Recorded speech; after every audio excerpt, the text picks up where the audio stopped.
Hi, I'm Randy, and I've been wanting to make this video for a long time. Um, I've been watching a lot of videos, and I mean, we're talking probably hundreds, if not thousands, of videos on the paranormal. And the paranormal is something I've always grown up with. My mom was kind of into the paranormal. Um, and I was going to talk about like my history with the paranormal and what's going on now. And this is going to be a two-parter because the next part is going to be about like current events. But I want to talk about uh, some of my earliest memories and going through YouTube videos and all this stuff. uh, First of all, like, we all have these early memories that you go back to, and like one of my earliest memories, and I was about 4 to 5 years old when this happened. We used to live in Detroit. And if you don't know the history of Detroit, there were these race riots in the 60s, and they got really bad, and we were like right in the middle of them. And that was kind of the catalyst for my family to move out of Detroit, and we moved down to Clare, Michigan. Well, up to Clare, Michigan. And Clare is a small. It's not even a farming community. It's a small town in the middle of a thick forested area. At the time, I mean, it was only like maybe 5,000 people. Very small town. And when we first moved there, we moved into this house that was way out in the country. And it was very isolated. I remember like we had water problems. I remember my dad bringing in, water in those big milk cans because we couldn't get the water working. I remember we couldn't flush the toilet. And it had issues. But one of the things, and this is like one of my very earliest memories, was this farmhouse. And one of these memories was at night, and of course, a lot of the memory is like emotional. I remember it was my mom and my older brother and myself, and I can't remember if my sisters were there, um, but I remember there was like panic. Everyone was running around scared, and this is, my brother. He's even bigger than I am, and I remember this is one of the few times I've seen my brother like absolutely scared. And I remember he had jumped in this chair and curled up into a fetal position, and he was just terrified. And I'm a little kid, and I'm just like watching my mom run back and forth, and I didn't know what was going on. And I went to the kitchen window, and through the kitchen window, I could see this big ball of light in the sky. And it was like, it wasn't a solid, perfectly round ball, but it was kind of a blob that was floating in the sky. And I remember my mom pointing at the windows going, "There it is again," and running to the other window going, "Oh, it's over here now." And I just remember looking out the window and seeing this. And that's what they were terrified of. And they were running from window to window going, "There it is, there it is." And this is like one of my very first memories. And so, I mean, I started out life seeing a UFO. So, and I remember years later when I was older, I was talking to my mom, and I said, "Mom, do you remember Surrey Road and seeing lights in the sky?" Because I was kind of questioning this memory, and she told me, I think we were in the car at the time, and she's like, "We saw lights all the time. They would float down the road above the treetops, and we saw these all the time." And and we only lived there a couple of months before we actually moved into town. But she was just like matter of fact, "Hey, yeah, we saw those lights all the time, and they floated down the road." And I remember thinking, because when you're a kid, you watch on TV, and you see a documentary, and they're like, and so these people called the authorities. And I asked her, I said, "Did you call anybody?" And she's like, "Well, who are we going to call? Are you going to call the police and tell them you saw lights in the sky?" She said she actually said that sometimes there were spheres, and that she could actually see the shape, but sometimes there were just lights in the sky. And she was, and my sisters don't remember this, but she was very pessimistic. She was a Debbie Downer, and she'd be like, "Well, who are we gonna call? Who's gonna believe us? We're just nobodies, and no one's gonna believe we saw this." And that's the way she was. And um, this kind of impressed on me, like things happen, and I don't have any weird feelings about it. I mean, I remember the events, but it doesn't give me nightmares like the one I'm going to explain in a little bit.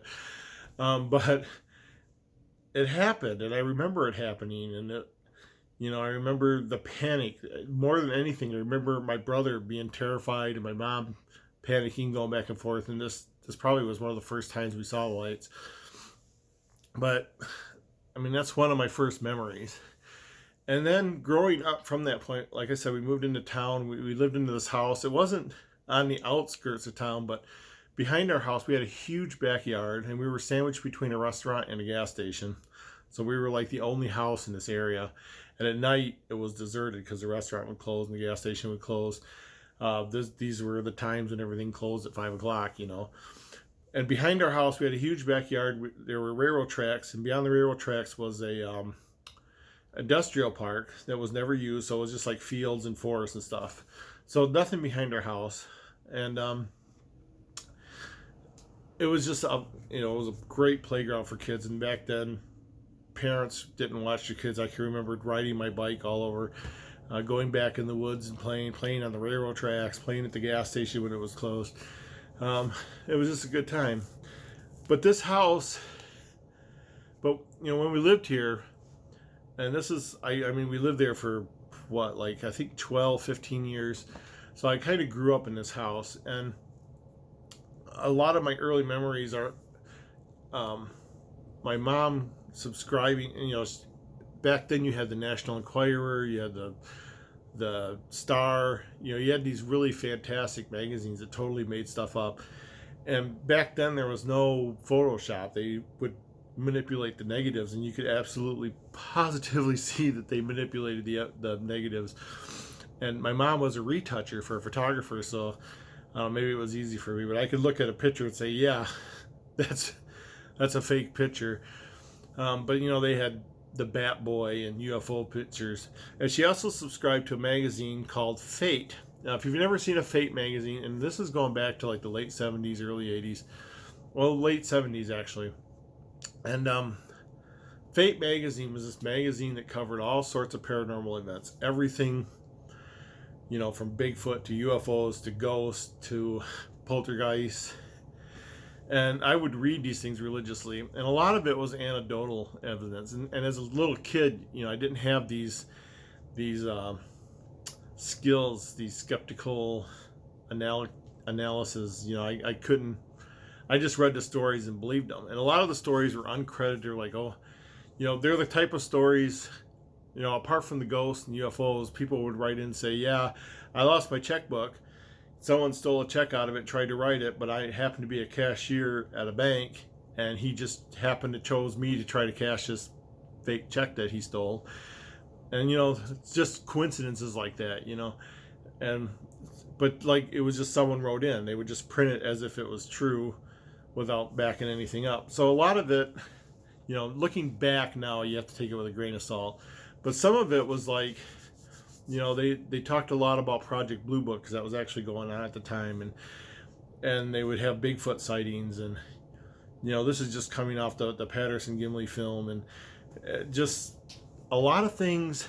If you didn't grow up in the 60s and 70s, you don't know how much paranormal stuff was part of life back then. It just seems like everybody and everything had a paranormal bend to it, and people were seeing UFOs everywhere. People were seeing Bigfoot everywhere. People were seeing ghosts and poltergeists everywhere. And, this Fate magazine is what brought it all together. And I read this religiously. I would read through the Enquirer and the Star and all these other weird magazines they would buy. And my mom kind of ate that stuff up too, So I kind of grew up with this paranormal household, And my mom was an atheist too, so she didn't believe that these were, I don't know, it's hard to be an atheist and also believe in ghosts, I guess, but that's how she was. And but for me, like, I have very, very, very few. We all hear bumps in the night and think, oh, that might have been a ghost, but I have very few actual paranormal events that have happened to me. And I told you the first one was the UFO on Surrey Road, outside of Clare, Michigan. By the way, if anyone from Clare is watching this, if they've seen lights over Surrey Road, let me know. But one of the things that happened, and this is one that I kind of doubt because I have no feeling over it, but I remember being in the backyard at night and I heard a thump behind me, and it just terrified me. And I remember turning around and seeing the dark figure standing behind me, but I have no memory of what happened next. I have no memory of the thing leaving. I have no memory of me going in the house. And that's what makes me think, to me, this is real. I definitely remember this happening, but because there's no end point, there's a logical part of me that doubts this happened, and it might have been a dream, it might have been something else, but I remember the terror I felt that night. And it was a long time before I went in the backyard after dark again. But years later, I was going through a Fate magazine, and there was a drawing of this figure. I mean, identically to what I saw. And it kind of brought, not a satisfaction, but kind of a closure to it. Because I'm like, oh, maybe what I did see was real. And that picture was that famous picture of the Mothman, and it's just a dark silhouette with eyes in it and basically no features. And I'm like, that is what I saw. So I'm going to chalk up a Mothman sighting in my childhood, but again, I don't have feelings about that. But years later, I was stationed at RAF Bentwaters, and I got a lot to tell you about RAF Bentwaters.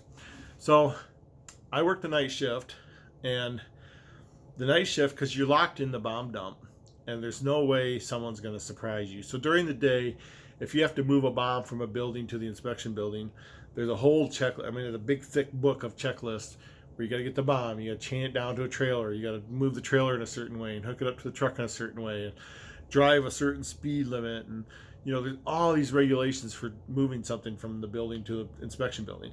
At night, you pick up the bomb, you throw it in the back of the pickup truck, and you drive it up and throw it in the inspection building. Things got done on the night shift. So now I wasn't one to fool around. I was Mr. Air Force, and but everyone else, for them it was just one big party at night. And I was forklift driver, and I drove out to this site, and it was on the edge of the bomb dump. And I'm looking at the stars. I knew it'd be a while before anyone came out, so I'm kind of going through the constellations, because I did take a class in college to fill an elective, and it was the constellations. So I'm sitting there and I'm just trying to remember all my constellations. And while I'm doing this, there's these two really bright stars in the sky. And I remember, and I mean, this isn't something that just happened. I mean, I studied this for 15 minutes. I'm like, these two bright lights. And when you study astronomy, there's the zenith, and all the planets are in the zenith. I identified the zenith, and I even thought I saw Mars and Jupiter. So I'm like, I eliminated those two. They weren't planets because they were outside of the zenith.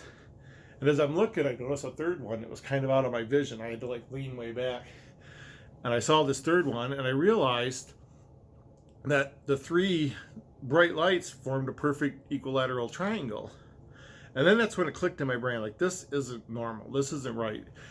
And I'm looking around, and I'm identifying, the different stars. I'm like, these are the three brightest things in the sky right now. And there's nothing in my memory of astronomy that is bringing these three stars. There was no name, it wasn't Betelgeuse, it wasn't the North Star. And I'm just looking at these, and the more I looked, like I said, I was out there about 20 minutes, just trying to figure out what these three bright lights were.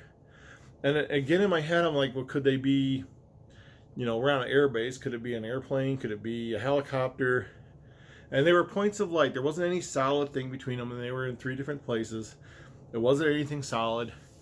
And as I'm watching this, the 3 points of light started to rotate.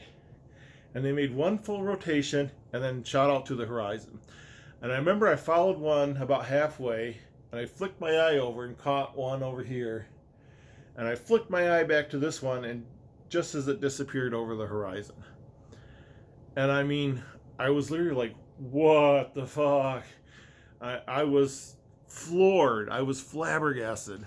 I knew I had just seen something, and if you haven't experienced it, you're not going to know what it's like, but something that wasn't possibly real. This couldn't have happened. Those couldn't have been satellites. They couldn't have been airplanes. if they were in space and moving that, and it looked slow from the ground, but I knew that if they were in space, that was a roar. They must have been flying. And then to make that right angle turn to fly out to the horizon, there's nothing that can do that. There's just literally no explanation. And this is one event in my life that to this day, and this happened like 35 years ago, and I still have nightmares about it. I still will have the occasional dream where I'm looking up in the sky and the stars start to turn. And it literally gives me nightmares. And at 35 years on, I still think about this. I'm open to any explanation. I've studied every UFO sighting I could find. With their explanations, I cannot find one.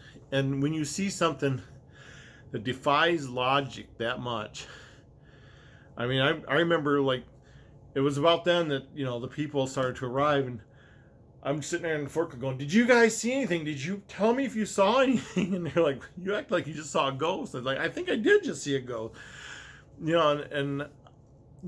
I'm I was very rational that night. I was very methodical trying to figure out what they were before they moved.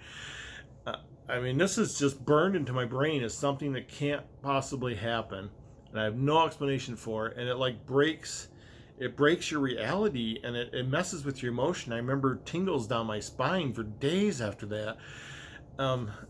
There's just no explanation for it.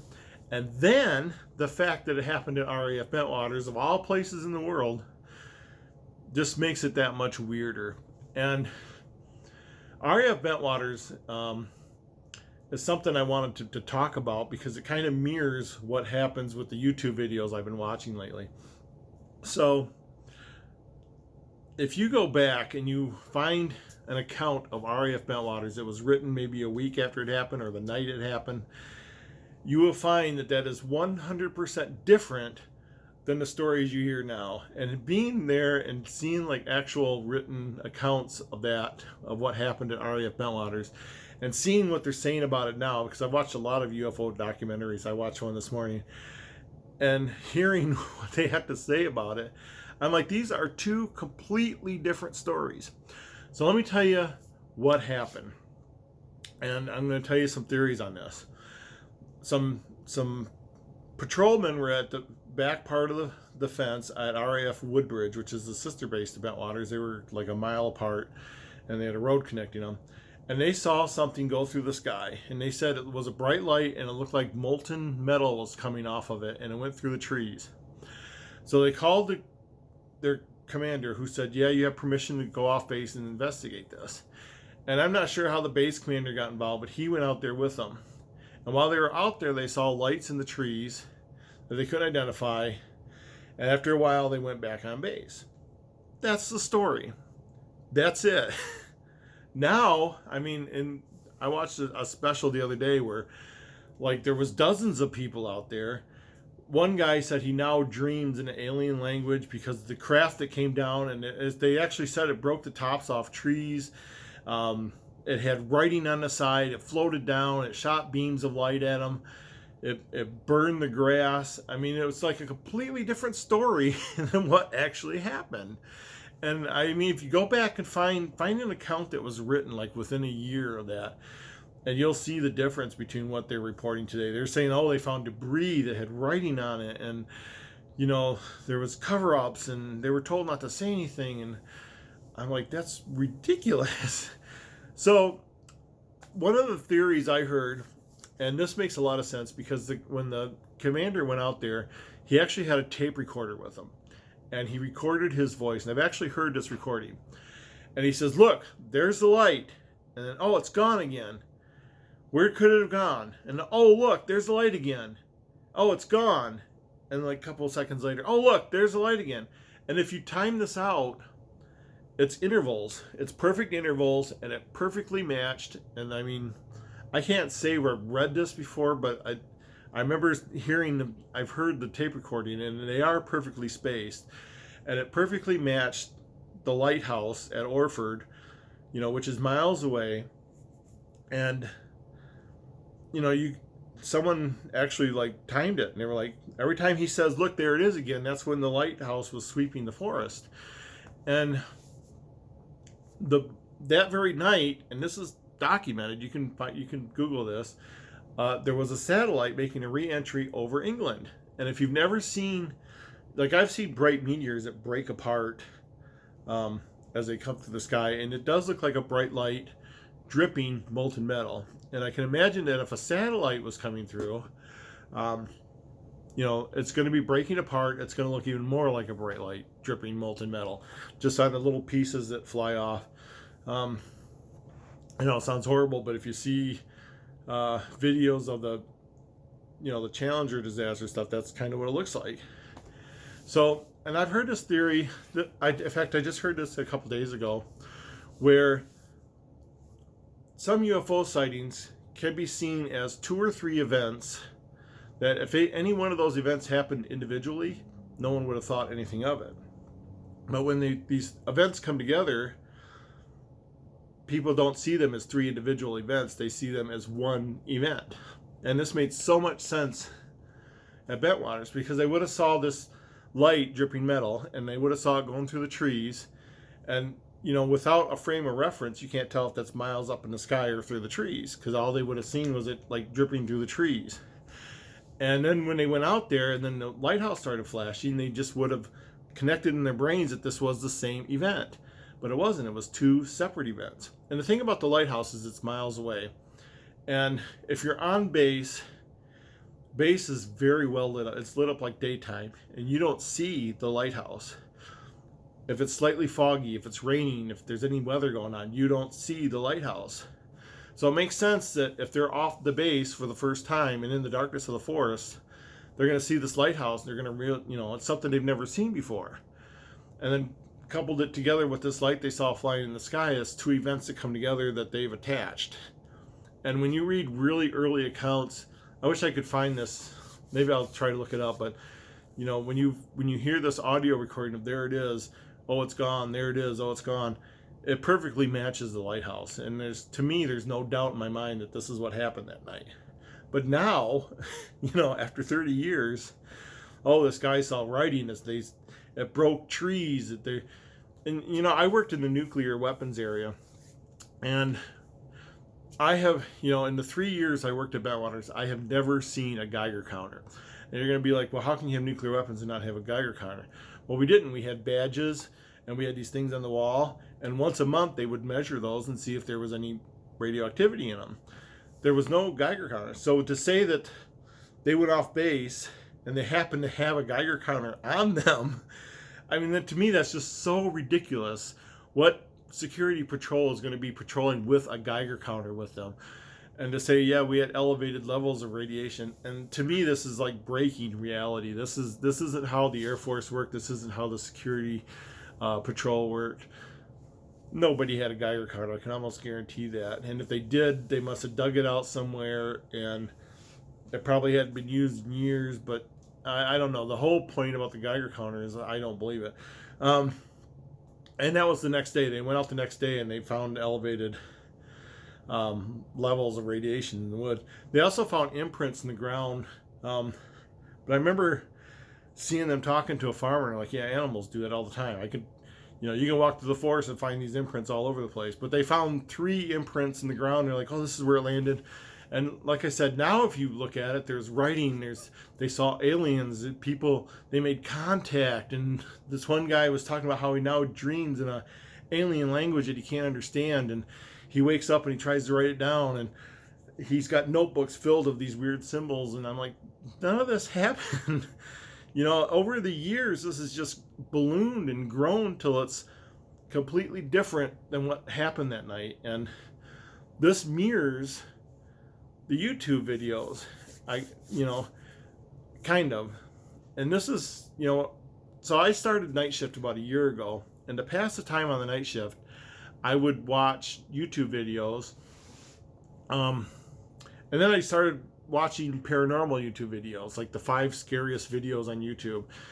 And over the course of this last year, I've seen, like I said, probably hundreds, maybe 1,000 of these YouTube videos. If it's out there, I've probably seen it, because that's all I did was playing them over and over and over again. And you kind of, when you know, if you see one or two, it may weird you out, but when you see all of them together, you kind of get a big picture view of what's going on. So one of the things I notice is there's very regional ghosts. You know, if you're watching a Japanese spooky video, it's going to be the White Lady. And the White Lady didn't start appearing until after like The Ring and The Grudge, where you got these white, pale people with black hair, black eyes, and suddenly they're being seen everywhere. And they're like, oh no, this was always a thing, but no one has videos of these except for recently. And then there's shadow people. Again, it's like if you read excerpts going way back to the 1800s, you know, going back to medieval times, when people saw a ghost, they actually saw like the dead person as if they were really there. And yeah, sometimes they would walk through walls or disappear, but they were solid entities. And then with the invention of cameras and double exposures, ghosts suddenly became transparent and mist-like. And now with the advent of videos, I don't know if you remember something called rods. And rods were something that they said, oh, only video recorders can catch these. And that's because of the way video recorders work. If an insect flew through the screen, it would distort the insect and make it look like something you've never seen before.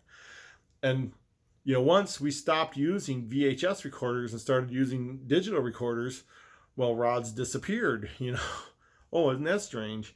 So some of these things are just pieces of technology. It's like when the Betty and Barney Hill story broke, it was after that people started seeing grays because they described grays. And then, you know, after it, you can just follow throughout the years popular events, and then the UFO reports, the ghost reports, the paranormal kind of follow those. So the White Lady in Japan, and there's a lot of Arabic YouTube videos, and they're always of a kind. They're always poltergeisty, running through, and they're always manic. They're running and they're shouting, and you'll see a door slam behind them, so they run over and they kick the door in, and you know, they're just really manic kind. They're screaming these prayers, and they eventually get scared and run out of the building. And they're all, it's like someone took, here's the idea, and how many ways can you film this? That's the way I see it. They're all exactly the same, but they're all a little bit different. And then there's the shadow people, and these are things where, you know, you're filming and like you see a shadow go behind a person, and there's no explanation for the shadow. So they call these shadow people. And you know, who's heard of shadow people before the advent of digital photography? And then I'm looking up here at my notes. The rake. The rake is like, I've never heard of the rake until I started watching YouTube videos, but the rake is like this pale creature with long, like Slender Man with long fingers. Slender Man's another one. You know, these are things that just no one ever heard of until the digital age. So as I'm watching these, and then after I watched them for like almost a year, I started watching videos that debunked these videos, and that really opened my eyes, because I was already trying to figure out how they did it, and then these showing how it, you know, these videos showed me how they did it, and now I can kind of spot, you know, the tricks. So they kind of fall in different categories. People who actually manipulated the videos, and these are with Photoshop or video editing software. People that do practical effects, and that's, you know, they tie a string to a door and pull the door open. Misidentifications. Now, a lot of these videos occur when they're exploring abandoned places, and you'll see a face or someone walk through the background, and they're like, yeah, that was a ghost. But you got to remember, these are abandoned places. There's probably homeless people living there. They're, you know, homeless people, you know, I'm not going to say what percentage, but you have mentally ill, you have people that are addicted to drugs, and they're probably hiding out in these places because that's shelter for them. And if someone comes in with a video camera and bright lights and making a lot of noise, they're probably going to hide. And if they see you coming one way and they run the other way, and you happen to catch a glimpse of them, that's not a ghost. You've just caught somebody that happened to be there. And so many of these, I look at them like, that was a person. That wasn't, you know, and it could have been tricky. You know, they could have been, oh, there was only 3 of us there that night, but there was really 4, and the other guy was supposed to run through the background. You know, so there's all kinds of ways these can be faked. And there's a paradox here. The other thing is, speaking of the paradox, a lot of these footage, even though they're with modern digital cameras, they're so grainy and so dark. They never turn lights on. So there's always the possibility of trickery. And the paradox is, if you turn the lights on, if you have a perfectly clear shot of something, it just looks so fake. So the paradox is, you can't have a blurry video because that could be fake, and you can't have a clear video because that can be fake. So the paradox is, you can't video something paranormal and have it not look fake. But and it's the same way with UFOs and Bigfoot sightings and anything really, poltergeist. And when you watch the debunking videos, and you know, these are people that like go frame by frame by frame and compare things. And when they show you 2 frames together, you know, these are 2 adjacent frames. In this frame, you can see something that's not in this frame.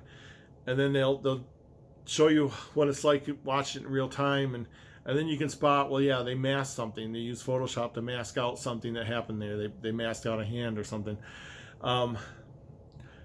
Or, you know, one guy pointed out, you know, watch a poltergeist video, and he did the vectors of the things that were flying around, and they all vectored to one area. And he's like, well, that's probably where the guy was pulling strings, because everything vectored to that one area.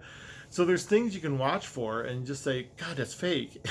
And there are people, like I said, there's probably misidentifications. If you got a homeless person sneaking around the house trying not to be seen, or especially if it's like a big factory and they got room to go, you might see something. The other thing about some of these is, you know, like I said, I've gone 30 years without a paranormal experience. But these people go out every single night and they have paranormal experiences. And you got to start to question that. You know, how can they see a ghost every single time they go out to film a ghost? And, you know, you start to wonder, that can't be. The other thing is, some of these people have been actually caught cheating. There's a video of a guy who saw something fly through the air, and he walked into the room and actually tripped. You know, you could see the wire go into his leg, the wire that was pulled to make that thing move. And when he bumped it with his leg, then he stepped over it. And you're like, okay, he was cheating. He had someone pulling a wire. And it's very obvious. And you know, there's nothing you can do. It's cheating. And once a channel, any channel or any person who claims paranormal experiences is shown cheating like that, then automatically, and in my mind at least, automatically all their videos are now suspect. All their videos are now the product of cheating. You know, that may be a broad assumption, but, you know, and then some of the debunkers can show different videos from the same person showing their trickery. And you're like, there's no way you're going to watch a video from this ghost hunter anymore because they've been shown cheating, you know. And I know that's a broad assumption, but to me it's a valid assumption, especially when they go out every single night and every single night they catch something. And it's just too far-fetched. Some of the videos I cannot explain. They're just really freaky. The ones that involve kids, you're like, you want to say that someone's not going to Photoshop something that involves a kid to make it look like a paranormal to get hits or whatever. But my cat has a Hall's mental ellipsis. This is going to be fun. But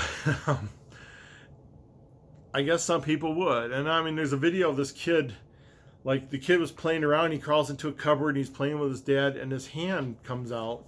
And it's very creepy, but I can figure out at least 3 different ways where they could fake that. And the more you see that, and the more you figure out how they can do that or what the possibility is, and the more you see these videos, you're like, they just fall into that category. Okay, I can see how they did. This is a string. This is someone masked that out. You can see this piece move here, and these, you know, and when you see them explain, like, here's how you can spot a mask masking out something, and then you could stop the video at certain points and you could see the line in the mask or something that doesn't match up, and you're like, okay, that was manipulated. And once you spot that, everything that person done to me goes out the window. And so the really weird ones are the one-offs. There, and some of these I cannot explain, and I think they were real, and there's an explanation for them, but the person doing the video doesn't know what the explanation was, and I won't know what it was. But like there's the video of the guy going into the cave, and there's all these chains hanging from the ceiling, and one chain is just swinging like crazy. And this guy has hundreds of videos where he explores caves, and none of them are paranormal. So when he goes into this cave and he sees this one chain swinging wildly, he's like, nope, and he goes back out. So after like a whole bunch of people begged him to go back to this cave and explore further, he actually went in, he went past the chains, and as he's getting to the back, and I've actually seen diagrams of this cave. There's a lower cave and an upper cave, and the upper cave is where they did the mining, and the stuff came down the back. You know, there was a shaft in the back, and that's where they would drop their mining stuff, you know, all the slag and stuff, into rail carts, and then they would wheel it out the bottom cave. So he was in the bottom cave, and he gets towards the back, and he's like, yeah, there's the shaft that goes up, you know, here's the rail cars. And then you hear what sounds like an announcement being made over a PA system, and it's the freakiest thing, and the guy stops and he says, fuck this, and he turns around and he hauls ass out of the cave. And that is like, you know, things like that are weird, and you might not be able to explain it, but they're fun to watch. And things like that, I believe there's an explanation for, but you know, who knows what it is. But I think 90% of the ones I watch, I'm like, that's fake. This is how they did it. This is what they did here, and oh, you know, that's obviously a person walking through the background. And it just, there's been very few that ever. The cave one freaked me out. The one with the eyes looking through the window freaked me out. And if you don't know what I'm talking about, you just got to Google them. The one with the two little girls screaming. And I kind of, you know, I've been around kids. I've had 4 kids. I kind of can see how that, you know, how 2 girls can be screaming at nothing there. But, you know, one girl's like laughing at the other girl because the other girl's screaming, and she gets up and runs away. And then the other girl turns around and she starts screaming and runs away. But there's like literally nothing behind them. But there's so much you can't see. And this is the same of all, especially the poltergeist videos. I mean, you know, they show a door open, but if you can't see the top and bottom of the door, to me, that's automatically, that's where you can swing the door open. That's where the camera's not. That's where you can film it. And I don't know. I've seen so many of these videos, and I just don't believe. Probably more than 90%. Probably 95 to 99%. I don't think there's anything paranormal going on in them. They're fun to watch. Sometimes the announcers are horrible to listen to. You know, they're like, well, this guy swears up and down he was the only person there, so there couldn't have been another person there. I'm like, that is not proof. That is not anything. Anyone can say they were alone and have 15 people behind them. So the announcers will drive you crazy with their announcing. You know, like, oh, this couldn't have been a person, so it had to have been a ghost. No. One other explanation. I'm going to just go into this before I close out. I used to work in Colorado, and there's a town called